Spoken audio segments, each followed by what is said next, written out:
मन की सुंदरता भाग एक। परिचय। गांव के एक छोटे से कोने में बसा था पिपलपुर, जहां हरे भरे खेत, पक्षियों की चहचहाहट और मिट्टी की सौंधी खुशबू चारों ओर फैली रहती थी। इस गांव में एक गरीब लेकिन दयालु युवक मोहन रहता था। मोहन की सबसे बड़ी खासियत थी उसकी सुंदर आत्मा। हालांकि उसके पास ज्यादा धन नहीं था, फिर भी वह हर किसी की मदद के लिए हमेशा तैयार रहता। मोहन के माता पिता बचपन में ही गुजर गए थे। गांव के बड़े बुजुर्गों ने ही उसे पाल पोस कर बड़ा किया था। अब वह गांव में छोटे मोटे काम करके अपना गुजारा करता।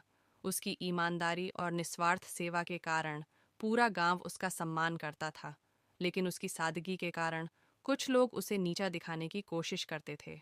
भाग दो। सोहन का घमंड। गांव में ही सोहन नाम का एक अमीर जमींदार का बेटा था। सोहन की शान शौकत, महंगे कपड़े और घमंडी स्वभाव के कारण वह गांव के कई लोगों पर रौब जमाता था। उसे लगता था कि सुंदरता केवल बाहरी होती है। महंगे कपड़े, ऊंची कद काठी और गोरा रंग। सोहन को मोहन पसंद नहीं था, क्योंकि वह बिना किसी धन दौलत के भी गांव में सबका प्रिय था। उसे यह बात समझ नहीं आती थी कि एक गरीब युवक कैसे सभी का चहेता हो सकता है। इसलिए वह हमेशा मोहन का अपमान करने का मौका ढूंढता रहता। भाग तीन। राजा की घोषणा। एक दिन गांव में खबर आई कि राजा विजय सिंह अपनी बेटी राजकुमारी सुहानी के लिए योग्य वर की तलाश कर रहे हैं। लेकिन इस बार विवाह के लिए कोई सामान्य प्रतियोगिता नहीं थी। राजा ने घोषणा की थी कि उनकी बेटी का विवाह सबसे सुंदर पुरुष से किया जाएगा। इस घोषणा के बाद गांव में हलचल मच गई। हर कोई सोचने लगा कि सुंदरता का क्या मापदंड होगा। सोहन को पूरा यकीन था कि वह इस प्रतियोगिता को जीत लेगा। उसने अपनी सबसे कीमती पोशाक तैयार करवाई और महंगे इत्र मंगवाए। वह चाहता था कि जब वह महल जाए तो सब उसकी सुंदरता से प्रभावित हो जाए। भाग चार। परीक्षा की शुरुआत। राजमहल में राजा ने सभी प्रतिभागियों को बुलाया। सोहन के अलावा कई अमीर राजकुमार भी वहां आए थे। मोहन को भी आमंत्रण मिला, लेकिन उसने सोचा कि उसे वहां जाने की कोई जरूरत नहीं, क्योंकि वह खुद को सुंदर नहीं मानता था। लेकिन गांव के बुजुर्गों ने उसे समझाया, बेटा, सुंदरता केवल चेहरे की नहीं होती, मन की भी होती है। तुम्हें जाना चाहिए। मोहन तैयार हुआ और अपने साधारण कपड़ों में ही महल की ओर चल पड़ा। राजा ने सभी प्रतिभागियों को देखा और मुस्कुराकर कहा, मैंने यह प्रतियोगिता एक विशेष कारण से रखी है।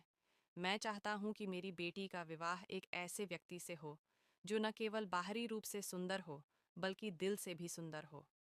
इसके बाद राजा ने 3 परीक्षाएं रखीं। भाग 5। पहली परीक्षा। धैर्य और करुणा। राजा ने सभी प्रतिभागियों को महल के बगीचे में जाने को कहा। वहां एक बूढ़ा आदमी पानी के लिए तरस रहा था, लेकिन किसी ने उसकी मदद नहीं की, क्योंकि हर कोई राजा के आदेश का इंतजार कर रहा था। मोहन को देखते ही बूढ़े व्यक्ति ने कहा, बेटा, मुझे बहुत प्यास लगी है। क्या तुम मेरी मदद कर सकते हो?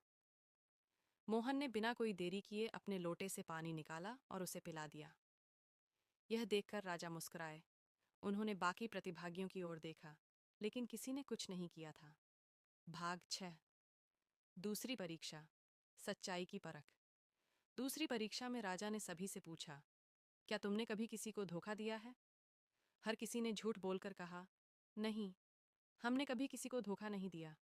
लेकिन मोहन ने ईमानदारी से कहा, एक बार मैंने गलती से एक किसान का फल खा लिया था, लेकिन जब मुझे एहसास हुआ कि वह मेरा नहीं था, तो मैंने उसे माफी मांगकर दूसरा फल लाकर दिया। राजा मोहन की ईमानदारी से प्रभावित हुए। भाग 7। तीसरी परीक्षा। निस्वार्थता। अब अंतिम परीक्षा की बारी थी। राजा ने कहा, जिसे भी इस राज्य का राजा बनना है, उसे पहले यह दिखाना होगा कि वह दूसरों की कितनी परवाह करता है। फिर उन्होंने एक घायल पक्षी को दिखाया और कहा, जो भी इस पक्षी की सबसे अच्छी देखभाल करेगा, वही विजेता होगा।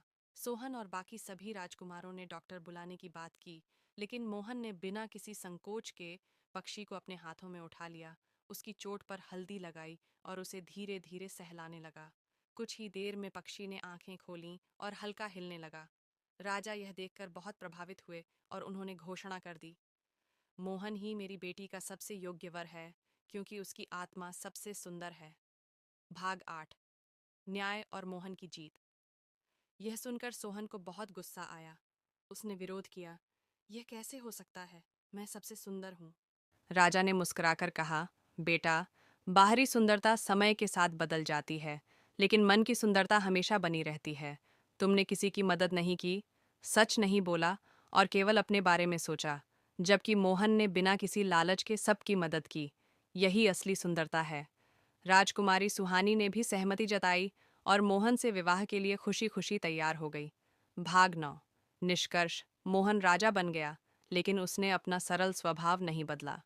वह हमेशा लोगों की मदद करता रहा और अपने गांव पिपलपुर को भी खूब समृद्ध बनाया।